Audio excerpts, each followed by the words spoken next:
origami and stuff. What was the challenge and inspiration behind your main project?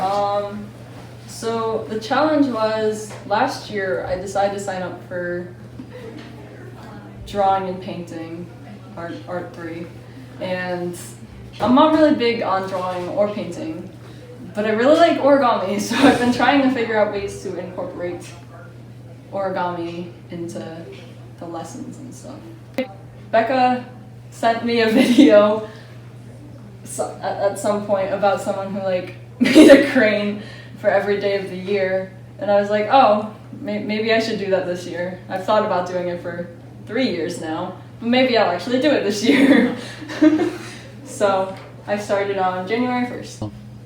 Well, there's a legend about if you make 1,000 paper cranes, you get a single wish that will come true. So I guess that's sort of why I chose cranes. Also because I can make them fairly quickly.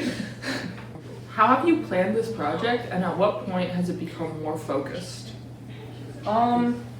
Honestly, for this, it was not really planned. I started making the cranes again on January 1st, and a lot of months later, I still did not have a plan of what I was going to do when it was finished. But then I took a picture and put it in my art portfolio, or showed it to Dr. Wales at some point, and he was like, you should glue it to a canvas. So then we tried looking for canvases, but none of them were big enough, so I had to stretch my own. So were you trying to do one a day, basically? Yeah, so for every day of the year I would make one, and I tried to keep it as consistent as possible. So for the majority of these, I did make them one every single day. What feedback have you received on this piece thus far? From other people? Question mark? From competitions with other people in general? Well, I sent it into Scholastics and I got a gold key for it, which is pretty cool. And a lot of people, I mean, that I've heard have liked it, so I think it's pretty cool. So what's next for you as an artist? Are you going to keep going in the origami vein, or are you going to branch out a bit more? I don't really have an art style unless you consider origami an art style. So far I've been kind of using different medias and stuff for it. So last year I made a pencil drawing of a crane. This year I made an acrylic painting of an origami fairy that I made. So I've kind of just been jumping from different medias. So can you just describe the one you have in mind of the girl in the forest? I had an idea of making a girl in a forester field with an origami dress, with origami around her and stuff. So how did you imagine? That's the same question. Yeah. So, but has it come out in a way you enjoy or way you imagined? No. You said so.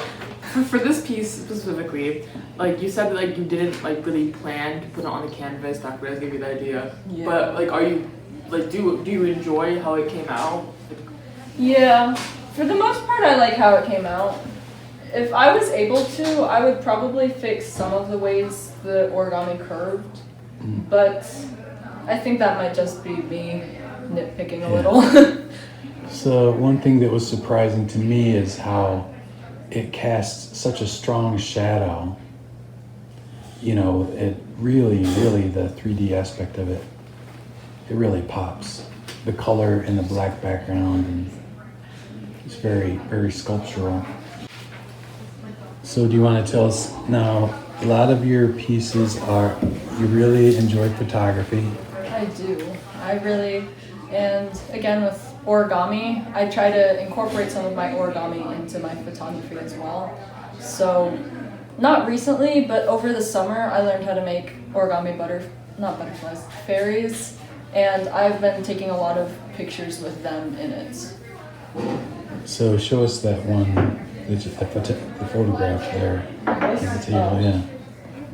There's this. So those are some cranes on some piano keys, and that. Tell us how did that do in Scholastics? This I got a silver key for in Scholastics. I took it over quarantine as an assignment for Dr. Wales. Oh, it turned out great.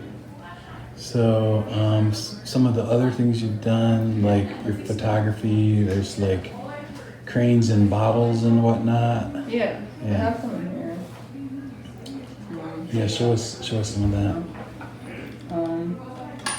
I've been making these.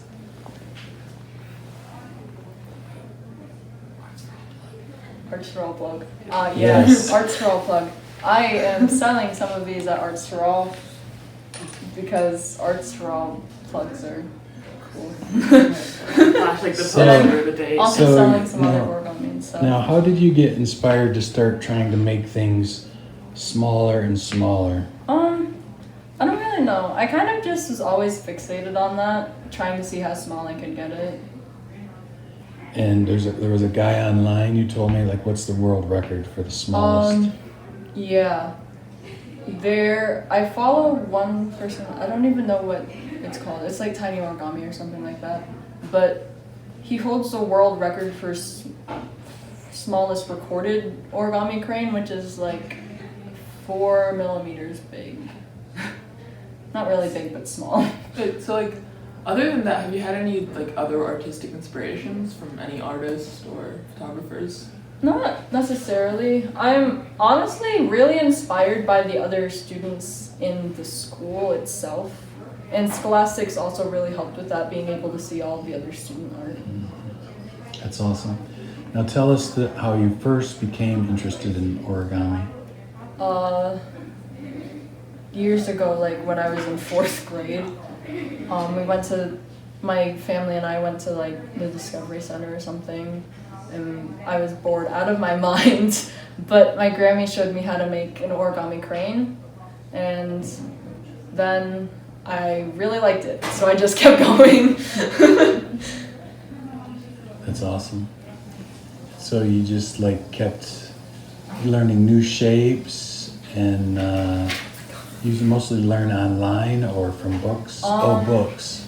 When I was younger, it was a lot of books. I was going to the library constantly looking for new books with more origami in it. But once I got older and had access to the internet, I also used that a lot. That's awesome. It's amazing. Oh, very cool. I think it's something very unique. Like there's no one else in this school, you know, exploring this as a theme, and there was no one else in Scholastics, so it's very original. It's awesome. Thank you for sharing. Oh.